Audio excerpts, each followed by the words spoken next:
happen. But the industry is guided by some regulations and laws and around our safety, the way we handle our materials and transport them.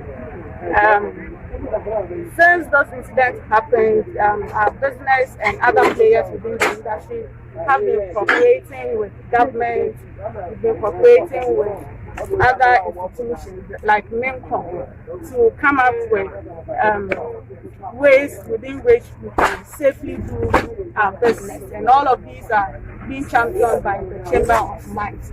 So AEL as an explosive business is coordinating very well with all the other institutions, competitors, government officials and institutions to ensure that we are able to review the way we do our business and provide the needed support to be able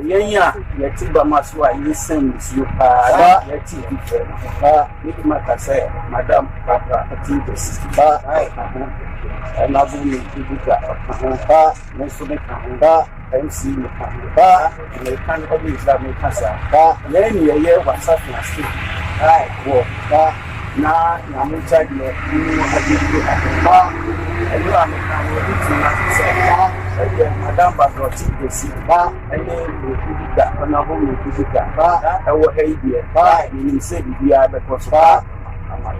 I said, deeply, and not so mechanical. I said, I'm betting you will be answered.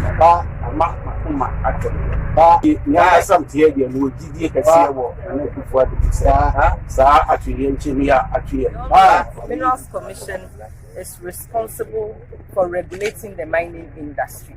So if this incident has occurred in the mining industry, the board cannot sit back without visiting the site to see firsthand what has happened and also to commiserate with the chiefs and people of appiatse.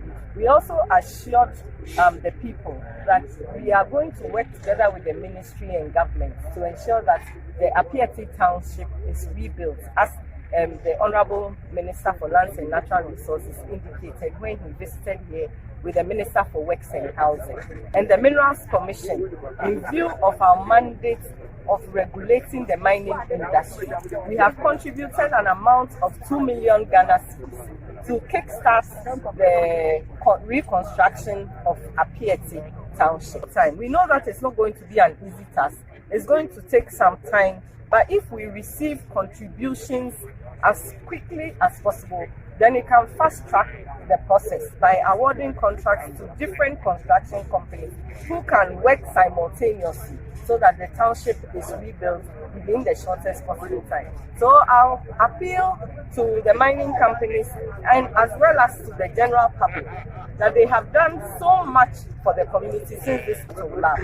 But we continue to say that support us to rebuild the community. We also want to assure the public that as the regulator, anybody who is found culpable in the investigative reports that have been submitted to the minister, we are not going to shield anybody. We will make sure that they contribute, they pay, they are punished for whatever has occurred if they are culpable.